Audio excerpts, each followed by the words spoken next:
샬롬. 한 주간 평안하셨습니까? 오늘은 어버이 주일입니다. 부모님의 은혜를 감사하듯이 주님의 은혜를 감사하며 예배로 나아갑시다. 너희는 거룩하라. 이는 나 여호와가 거룩함이니라. 너희 각 사람은 부모를 경외하고 나의 안식일을 지키라. 나는 너희의 하나님 여호와이니라. 이스라엘아 들으라. 우리 하나님 여호와는 오직 유일한 여호와시니 너는 마음을 다하고 뜻을 다하고 힘을 다하여 내 하나님 여호와를 사랑하라. 아멘. 전심으로 하나님 아버지께 찬양을 드립시다.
샘물하고 황무지에 꽃피니 예수님과 동행하며 두려울 것 없어라.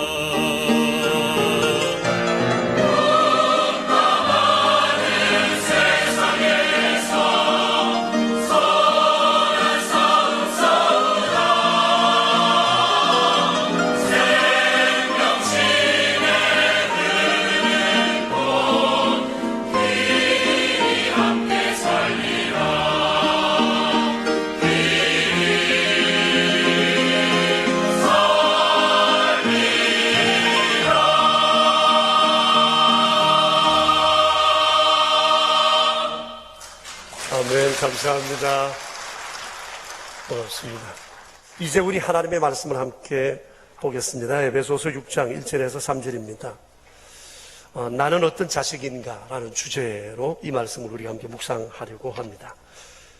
에베소서 6장 1절에서 3절. 이는 살아계신 하나님의 말씀입니다. 우리 이제 주님의 말씀을 받들어 읽겠습니다.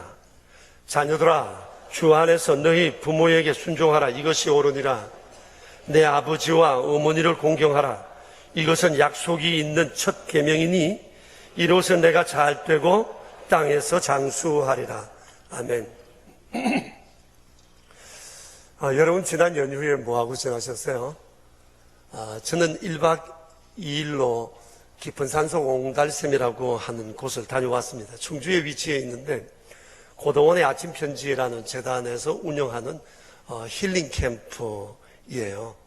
직원이 한 50명쯤 되고 그곳의 삶의 힐링을 경험하면서 머무는 사람들이 상당히 있었습니다. 일주일 혹은 2주일, 한 달씩 머물고 있었습니다. 저 역시 짧은 시간이었지만 참 의미 있는 시간을 가졌습니다. 전 고도원이라는 이름이 지명인 줄 알았습니다. 근데 보니까 사람 이름이더라고요. 고도원이라는 분이 그곳에서 자기 이름으로 아침 편지를 보내고 있었는데 전국에서 아침마다 이분의 편지를 받아보시는 분이 330만 명이라고 그러네요. 그러니 정말 대단한 사역을 한다고 생각이 되었습니다. 마침 우리 교회 집사님께서 주선을 하셔서 전 그곳에 갔고 그곳에 머물면서 고도원 이사장과 함께 식사도 하고 차도 마시면서 한 5차례 만나서 이런저런 삶에 관한 얘기들을 나누었습니다. 그분이 그 일을 시작하게 된 동기와 목적 그리고 삶의 철학, 그의 삶의 묵은 이야기들을 듣게 되었어요. 그분이 그 일을 하게 된 것은 부모님의 영향이었습니다. 물론 부모님이 하라고 한 것은 아니지만은 부모님과 함께 한 삶이 그로 하여금 그리로 이끌어낸 것 같았어요. 자식들은 알게 모르게 부모님을 닮는다 그러잖아요. 때로는 저건 닮지 말아야지 하면서도 부모님을 닮는 것이 자식인 것 같습니다. 그래서 부모 노릇하기가 여간 조심스러운 게 아닌 것 같아요. 여러분들 가운데서도 지금 혹시 고도원의 아침 편지를 받아보고 계시는 분 계신가요? 아마 보신 분도 계시겠죠? 이 편지의 컨셉은 이렇습니다. 고도원 이사장이 책을 읽다가 자신의 마음에 감동이 되는 그 구절을 이렇게 어느 부분 발췌를 하고 그 밑에 자기 나름대로의 코멘트를 다는 거예요. 그걸 이메일로 보내는 겁니다. 그분이 맨 처음 2001년도 이 일을 시작하면서 첫 번째 편지는 노신의 고향이라는 글에서 한 부분을 발췌를 했습니다. 희망이라는 것은 이런 주제로 발췌하는 것을 보여주시더라고요. 근데 이게 어디서 어떻게 이분이 입수했는가 하니 아버지의 책을 읽다가 아버지의 서재에서 이 책을 빼서 읽는데 아버지가 그 부분을 이렇게 밑줄을 쳐두었더라는 거예요. 아버지가 밑줄 친 내용을 보면서 아버지의 마음을 알게 되었고 또 그것이 무척 감동이 되었어요. 그런데 내가 받은 이 감동을 내 안에만 둘 수 없겠다 싶어서 이 감동을 다른 사람들과 나눠야 되겠다 생각한 것이 고도원의 아침 편지가 시작되게 된 계기가 되었던 것 같습니다. 그 아버지는 고도원 씨가 어렸을 때부터 독서를 그렇게 많이 강조했답니다. 야단도 치고 때려가면서 책을 읽고 했대요. 근데 지금에서 돌아서 보니까 그것이 오늘 자기가 이 일을 하게 된 내공이 쌓이게 된 것 같다는 얘기였습니다. 그분의 부친이 목사님이셨습니다. 농촌에서 목회를 하셨어요. 많이 어렵게 목회를 했습니다. 더욱이 농촌이셨고 그 옛날 목회를 하셨으니까 여간 어려운 일이 아니었을 것입니다. 궁핍한 중에서도 그의 어머니는 7남매를 믿음으로 잘 기르셨더만요. 근데 이 아들이 자라면서 어머니 품 안에서 가장 많이 들었던 찬송이 있었는데 주 안에 있는 나에게 라는 찬송이었어요. 주 안에 있는 나에게 딴 근심 있으랴 자가 밑에 나가 내 짐을 푸른 잘 모르세요? 주님을 찬송하면서 할렐루야 할렐루야 내 앞길 멀고 험해도 나 주님만 따라가리. 그런데 고도원 씨는 이 찬송을 부르면서 은혜를 받은 게 아니고 불평이 많이 생겼대요. 딴 근심 없다니 근심 천진데 자기 생활과는 전혀 다른 근심이 너무 많은 생활을 사는데 엄마는 매일 딴 근심이 있으랴 노래를 부르니까 그 당시에는 하나님과 부모님께 대한 원망이 불평이 많이 생겼다고 그래요. 그런 중에도 이 어머니는 아버지는 이 아들이 목회자가 되었으면 좋겠다는 마음에서 연세대학교 신학대학에 이 아들을 입학을 시켰어요. 근데 부모님의 기대를 그대로 이어가지 못하고 데모를 하다가 긴급조치 위반으로 제적을 당하고 감옥에 갔다가 그리고 강제 징집을 당하게 되었답니다. 군대를 가기 하루 전날 도저히 이 얼굴로 면목이 서지 않아 부모님을 뵐 수가 없어서 그대로 군대 입대할까 하다가 이대로 가면 영원히 불효 자식이 될 것 같아서 어머니를 뵈러 갔답니다. 그때 어머니가 이 아들을 보자 끌어안으면서 이런 얘기를 하더랍니다. 내 아들 잘했다. 하나님의 인도하심이 있을 거야. 그래도 엄마는 널 위해서 널 기도할 거야. 고도훈 이사장이 그러더라고요. 자기를 향한 어머니의 기도는 한 줄기의 기도가 아니라 기도의 셈이었다고. 어머니의 기도의 셈이 자기를 살린 거라고. 그분이 지난 49년 동안 30년의 기자 생활을 신문사에서 잡지사에서 하다가 대통령 연설 담당 비서관으로 5년 동안 연설을 집필하다가 49살 되었을 때 이 어머니의 기도가 이 아들을 세상으로부터 이 일을 할 수 있도록 불러낸 거였어요. 자기가 이 일을 할 수 있던 것은 어렸을 때부터 자기에게 가르쳐준 아버지의 가르침 그리고 어머니의 사랑과 기도 때문이었다고 얘기를 했습니다. 뭐 어디 그뿐이겠습니까? 세상에 부모 없이 태어난 자식 아무도 없고 부모와 상관없이 자란 자식도 없는 것이 사실입니다. 지난 2월 달에 어떤 분이 자기 어머니에 대해 쓴 책을 봤는데 책무리에 이런 문장이 써져 있었어요. 어머니의 아들로 태어난 것은 나에게 무엇보다 큰 행운이었습니다. 부모님이 자식들로부터 이 얘기 들을 수 있다면 정말 행복할 겁니다. 어머니의 아들로 태어난 것은 내게 있어 무엇보다 큰 행운이었습니다. 물론 극소수이긴 하지만 세상에는 부모 자격 없는 짐승 같은 부모도 있습니다. 오죽했으면 친권을 박탈해야 한다고 하는 법률이 만들어지겠습니까? 그러나 대부분의 부모님은 베스트는 아니어도 자기 자식밖에 모르는 이 가슴으로 한평생을 살아가고 있다는 것을 우리 자식들은 잊지 말아야 할 것입니다. 오늘은 어버이 주일입니다. 내가 어떤 자식인지 한번 돌아봤으면 좋겠습니다. 어떻게 살아왔는지, 자식의 도리를 제대로 했는지, 내가 지금 어떻게 살아가고 있는지 자식으로서 그것을 한번 돌아보고 반성하는 자리가 되었으면 좋겠습니다. 오늘 말씀에는 부모를 향한 자식의 도리에 대해서 분명히 말씀하십니다. 자녀들아, 주 안에서 너희 부모에게 순종해라. 이것이 옳으니라. 내 아버지와 어머니를 공경하라. 이것이 약속 있는 첫 계명이니 이로써 내가 잘되고 땅에서 장수하리라. 내 부모에게 순종하고 공경하라 하셨어요? 여러분, 어떻게 하는 것이 부모님께 순종하고 공경하는 것이겠어요? 이게 순종이라는 말의 헬라어 원어가 휘파쿠오라는 단어예요. 두 단어의 합성어입니다. 휘포와 아쿠오라는 단어예요. 휘포라는 말은 밑에서라는 뜻이고 아쿠오라는 말은 듣는다는 뜻입니다. 이게 순종이라는 뭐냐? 밑에서 듣는다는 겁니다. 이건 무슨 의미죠?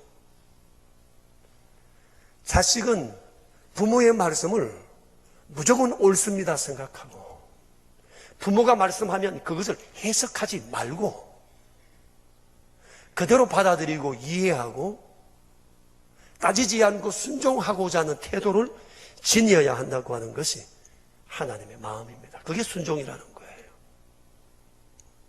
자발적인 태도, 기뻐하면서 순종해야 한다는 겁니다. 그러니 이것은 불평함에 따른 굴종과 억지로 하는 복종과는 다른 성격이라고 말할 수가 있습니다. 그리고 공경하라고 했는데 공경하라는 말의 헬라어 원어는 티마라는 단어입니다. 티마라는 말은 아래로 위를 향한 사랑을 의미합니다. 수직적인 아래에서 위로 향한 수직적 사랑을 의미해요. 우리말로 바꾸어 말하면 치사랑이라 이런 의미입니다. 흔히 말합니다. 내리사랑은 있어도 치사랑은 없다고 말씀하시는데 주님은 공경이 바로 치사랑이라고 말씀하시는 거예요. 여러분, 우리는 부모님들로부터 내리사랑을 많이 받았어요. 내리사랑의 속성이 뭐예요? 이건 본능적 사랑이에요. 본능이에요. 그래서 부모들은 자식밖에 없어요. 매사 자식 우선이에요. 부모는 자식을 위해서 목숨을 내어놓을 수도 있어요. 이게 본능이에요, 본능. 나는 못 먹어도 자식을 먹이기 위해서 부모는 굶을 수도 있어요. 자식을 입힐 수 있다면 부모는 자기 치장 안 할 수도 있어요. 이게 본능이에요. 고슴도치도 제 자식 사랑한다고 그러잖아요. 본능이에요, 본능.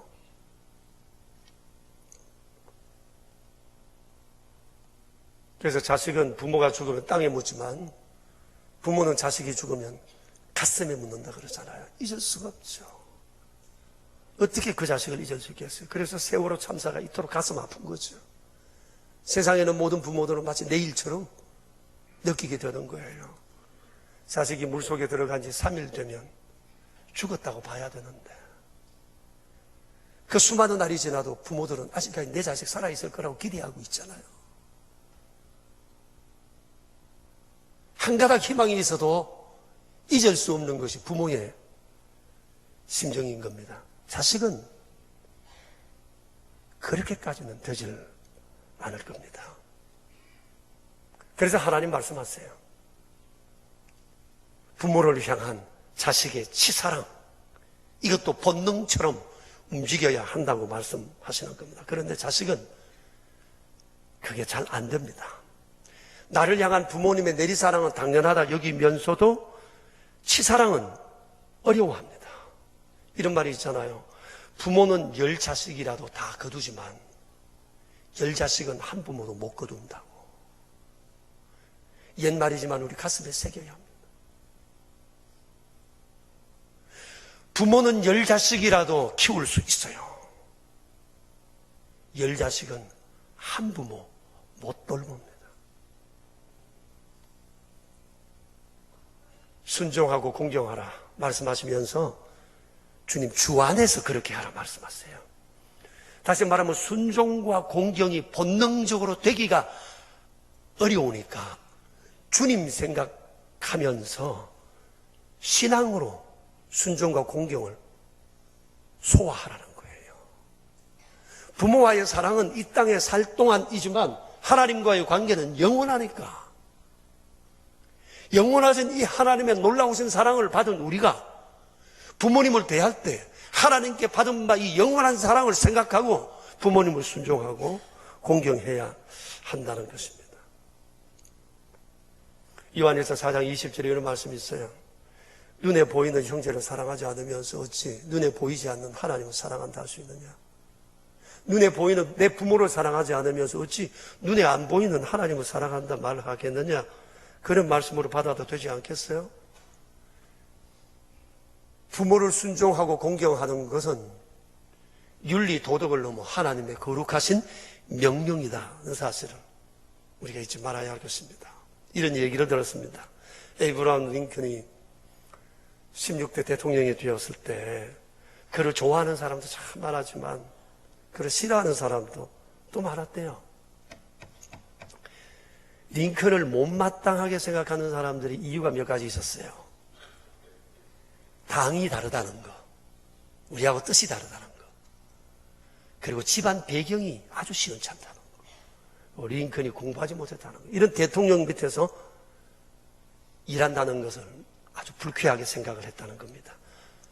링컨이 상원에 나가서 취임 연설을 하게 됐는데 마침내 이것을 참지 못한 한 상원 의원이 일어나서 대통령을 비난하며 이런 얘기를 했답니다.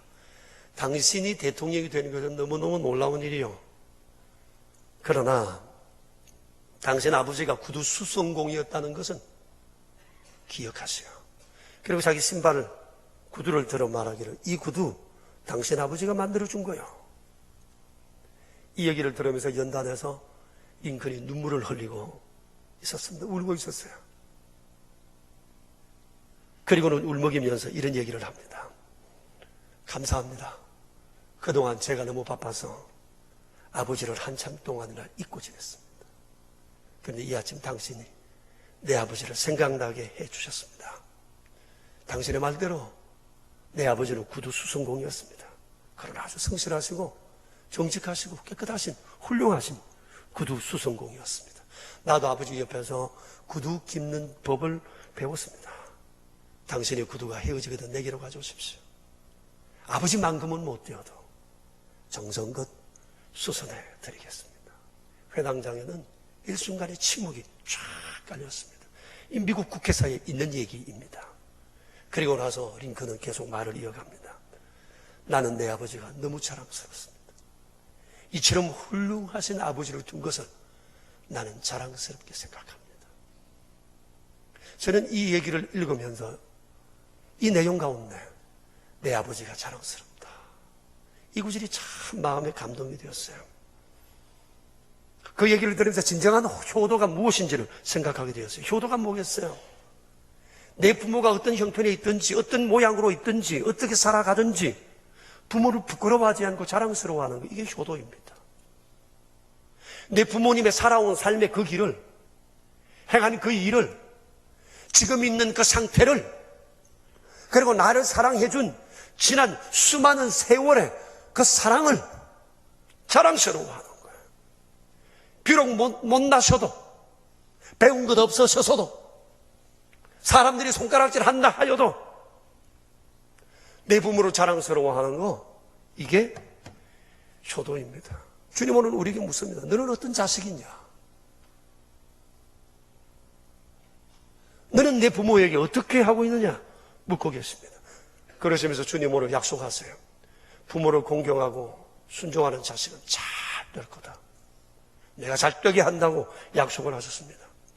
그러니 우리가 세상 살면서 축복과 저주를 받는 여러 통로가 있지만 그 중에 한 통로 가운데 하나가 효도라는 거예요. 효도가 축복과 저주의 근거가 된다고 하는 것을 주님 말씀하세요.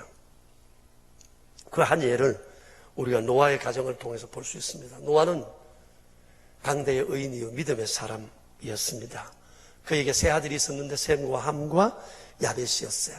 근데 창세기 9장 25절부터 27절에 보면 이 세 아들에 대해서 이렇게 말씀하고 있어요.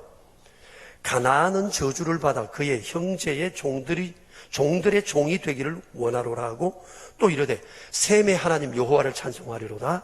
가나안은 셈의 종이 되고 하나님이 야벳을 창대하게 하사 셈의 장막에 거하게 하시고 가나안은 그의 종이 되게 하시기를 원하노라. 아버지가 이 기도를 하나님께 드렸고 하나님은 이 기도를 그대로 받아 이것을 이루어지게 하신 거예요. 자, 여기 가나안은 종이 되리라.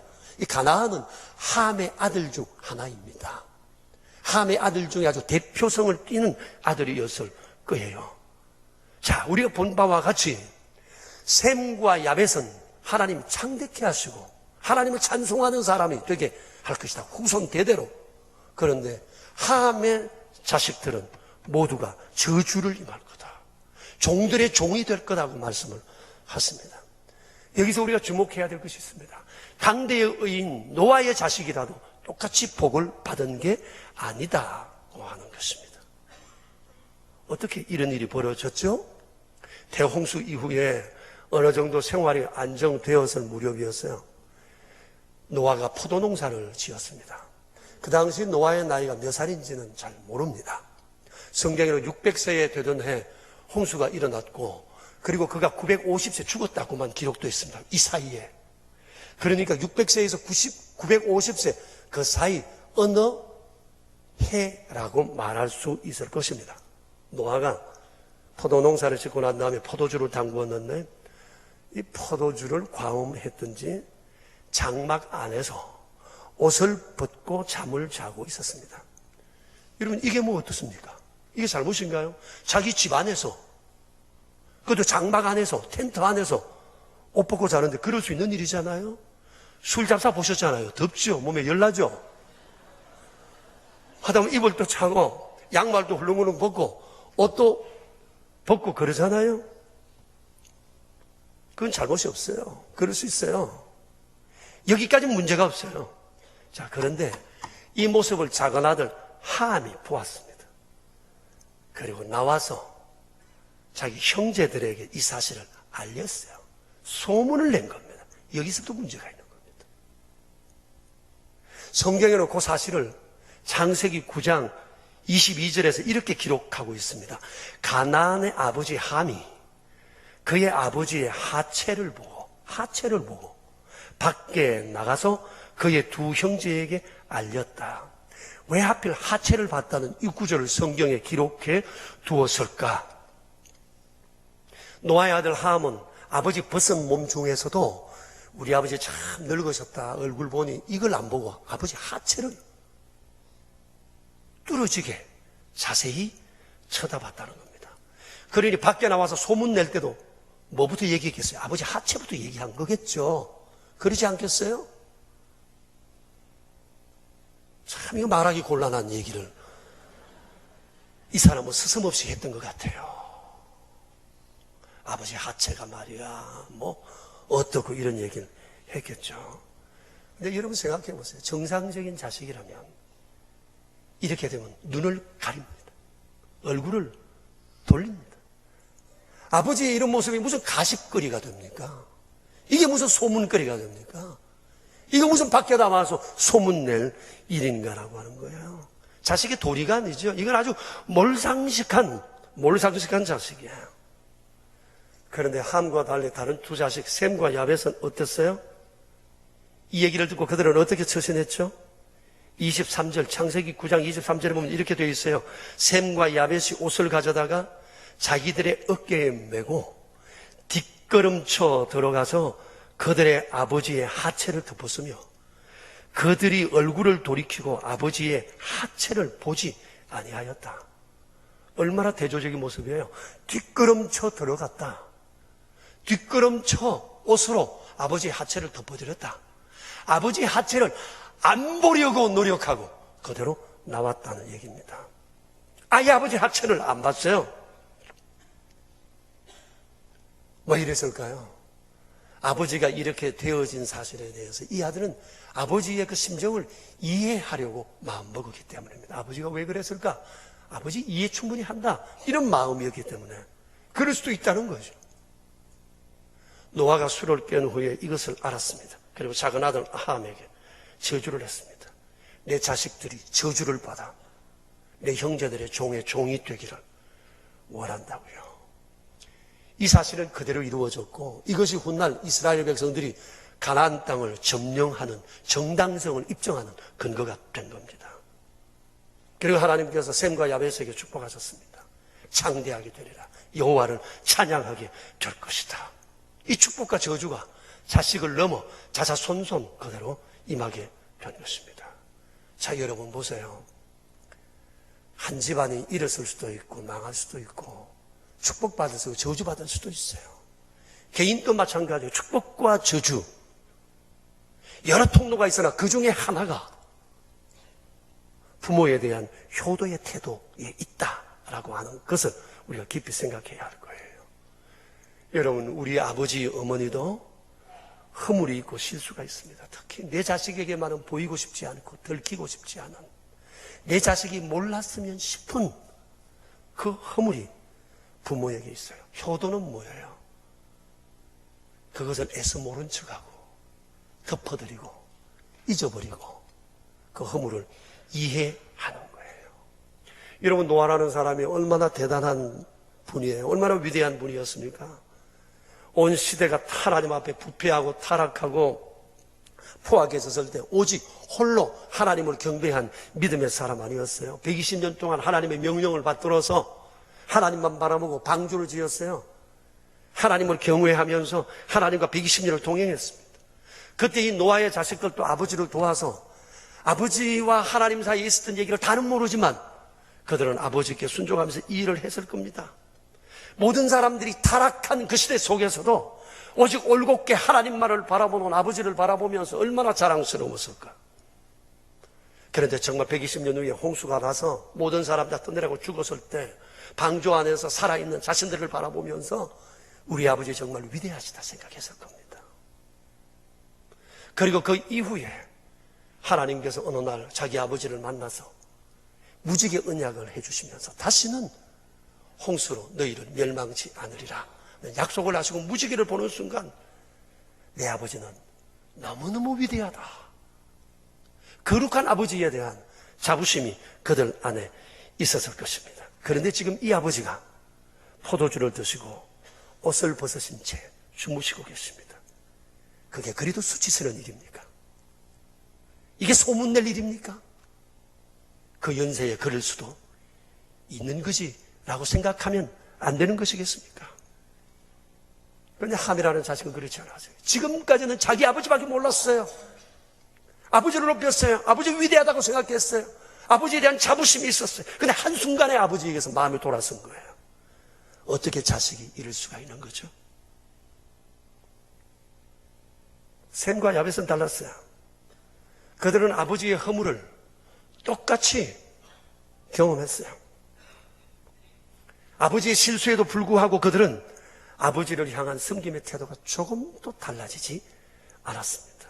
여전히 아버지의 권위를 인정했고 아버지의 부끄러움을 가려드렸고 끝까지 함구했습니다.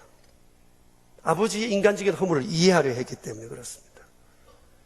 여러분, 이게 사랑이고 효도입니다. 저는 그렇게 생각합니다. 셈과 하벳은 그 이후에도 아버지를 퍽 자랑스럽게 했을 것입니다. 내 아버지 자랑스럽다는 얘기만 했을 거예요. 사람들에게, 이웃들에게 자기 아버지에 대한 얘기를 그렇게 했을 것이고 자기의 자식들, 자손들에게도, 손주들에게도 만나면 너희 할아버지 위대하신 분이시다, 이 얘기를 끊임없이 했을 거예요. 이거 얼마나 어진 태도입니까? 그렇습니다, 여러분. 부모님들도 실수하실 때 있고 허물이 있습니다. 그리고 자식들 가슴에 못 박히는 모진 말을 하실 때도 있습니다. 자식들의 마음에 눈물 흐르게 하고 아프게 할 수도 있습니다. 세상에 어찌 실수 없는 사람이 있을 수 있겠어요? 그럼에도 불구하고 우리는 부모님을 순종하고 공경하고 허물을 가려드리는 자가 되어야 한다는 겁니다. 왜냐하면 이 태도가 내 인생에 축복과 저주를 가늠하는 한 길이 될 수도 있기 때문에 그렇습니다. 그래서 여러분, 오늘 어버이 주일 행여 나를 아프게 했던 부모님의 가슴 아픈 얘기 있으면 오늘 그거 털어버리고 잊어버렸으면 좋겠습니다. 혹 부모에 대한 실수를 보고 그 실수로 인해서 내가 지금 큰 어려움과 공경을 당한다고 생각한다 할지라도 부모님의 그 실수와 허물을 가려드리고 내 기억에서 지워버릴 수 있도록 하나님께 기도하는 이런 자리가 되었으면 좋겠습니다. 이것이 내가 땅에서 잣대고 장수하는 길이기 때문에 그래요. 하나님은 부모님을 우리에게 복덩어리로 주신 겁니다. 부모님께 잘하면 그 복덩어리가 내게로 굴러옵니다. 우리 어버이 노래를 같이 한번 부르겠습니다.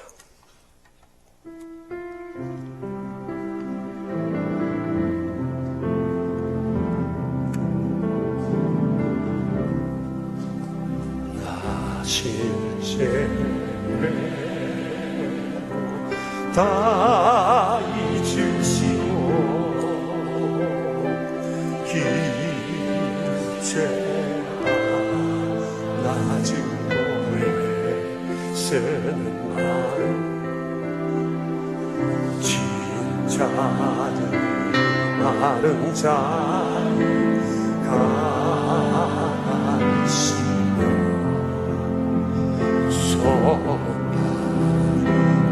바닥도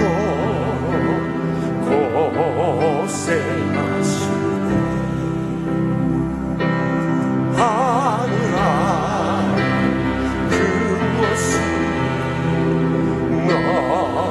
너다요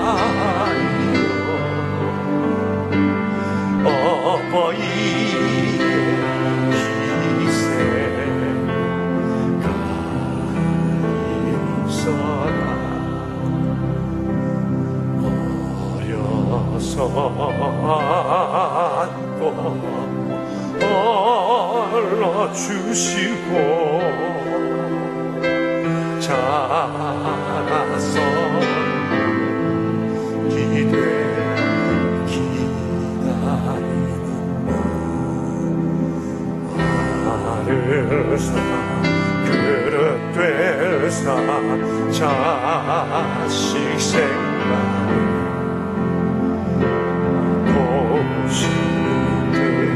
이마 위에 주름 땅 위에 그 무엇이 너다요 어버이의 정성 주소라 사람의 마음속엔 온가지 소원 어버이의 마음속엔 한 가지 소원 아낌없이 인생을 자식 위하여 살과 뼈를 깎아서 바치는 날 인간의 그 무엇이 거룩하요 어버이의 사랑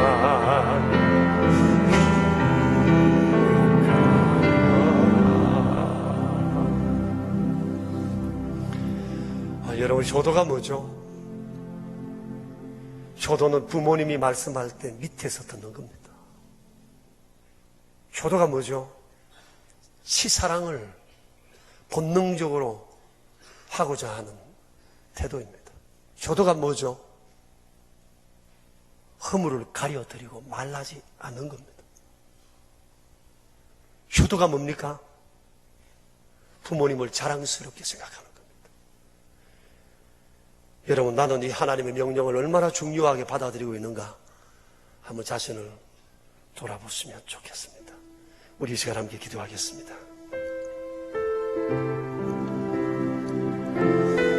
반성해야 할 일밖에 더 있겠습니까? 돌아보면 죄송한 일이 한두 가지가 아닙니다. 우리 이 시간 주님 앞에 기도했으면 좋겠습니다. 잘못한 것, 새롭게 결심해야 할 부분들 결심합시다. 이미 부모님 세상 다 떠나버려서 나는 이제 어떻게 할 도리가 없습니다. 회개합시다. 그리고 세상에 또 다른 어버이들을 섬길 마음을 가집시다. 그것도 역시 우리 안에 복이 될 거라 생각합니다. 우리 시간 주님 앞에 함께 기도하겠습니다.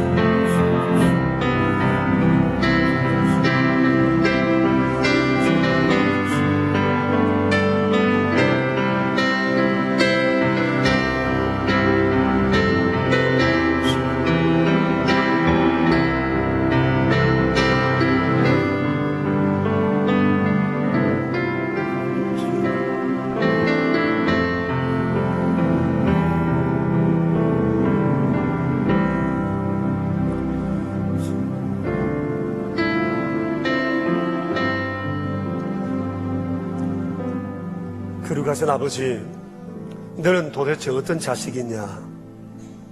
주님은 저에게 묻고 계십니다. 내가 명한 일에 대해서 어떻게 부모에게 효도하고 있으며 부모를 대하고 있느냐? 그토록 복받기를 원하면서도 과연 그래서 복받을 인생이 되겠는가라고 주님은 저희들에게 이 아침 반문하십니다. 드릴 말씀이 없고 너무나 송구한 마음에 우리의 가슴이 먹먹해진 따름입니다. 자식을 위해서 하신 일은 피눈물 흘리는 것밖에 없었으나 부모님의 한순간의 실수나 가슴에 박히는 한 얘기를 잊지 못하고 부모를 평가하고 허물을 잊지 못하고 가슴에 묻어두고 대항하는 우리는 과연 누구입니까? 너도 부모가 되어보면 알 거라는 부모의 얘기를 수없이 들으면서도 어찌하여 자식된 자리에 있을 때 우리가 이 사실을, 그 심정을 헤아리지 못하고 살아왔는지 되돌아보면 송구한 것밖에 없습니다. 영원하신 아버지의 거룩하신 말씀 앞에 저희 자신을 다시금 돌이키며 반성합니다. 주님 용서해 주시고 회개하는 저희를 이 시간 받으시오며 다시 한번 축복의 길로 저희를 이끌어 주시옵소서. 이 아침 허물을 다 덮게 하시고 들은 말 기억하지 않게 하시고 새롭게 사랑으로 출발하는 저희 모두가 되게 하옵소서. 우리 구주 예수 그리스도 이름으로 기도합니다. 아멘. 존귀하신 아버지, 마음과 뜻과 성품을 다 드려 아버지 하나님을 사랑하며 경외하며 그 길을 걷기 원하는 저희들에게 오늘도 우리의 예배를 받으시고 크신 은총을 약속하여 주시니 감사합니다.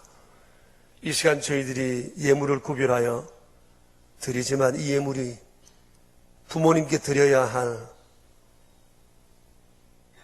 것은 아니었는지, 이것이 고르반이 아니었는지 돌아보며 다시 한번 아버지께 예물을 올려드립니다. 우리에게 주신 많은 소득으로 하나님도 영화롭게 내 부모도 물질로 잘 섬기는 저희가 되기를 다시 한번 마음에 새기는 이 자리가 되게 하여 주시옵소서. 영원하신 아버지, 베푸신 은총을 기억하고 11조 예물로 주정 헌금과 감사 예물로 오른손 헌금과 완달러 선교 헌금과 사랑의 식탁과 장학 헌금으로 구별하여 예물을 드린 손길들이 있습니다. 오직 주만 보고 드린 귀한 예물의 손길들 위에 은총을 더하시고 자자손손 주의 복이 차고도 넘치는 복된 가정 되게 하여 주시옵소서. 우리 구주 예수 그리스도 이름으로 기도드리오며 이제는 만유의 주제이신 예수 그리스도의 은혜와 만복의 근원 되시는 아버지 하나님의 크신 사랑하심과 말씀을 따라 견고히서 순종하며 살아가도록 도우시는 성령님의 교통하심이 모인 저희 무리들과 명선의 모든 가족들과 주님의 몸 되신 교회 위에 이제로부터 영원히 함께 계시옵기를 간절히 축원하옵나이다. 아멘.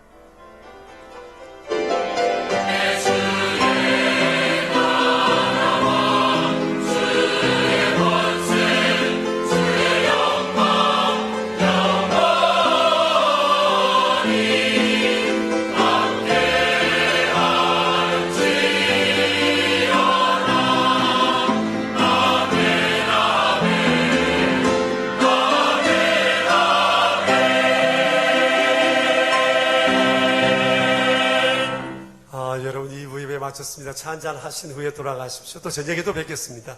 안녕히 들어가십시오.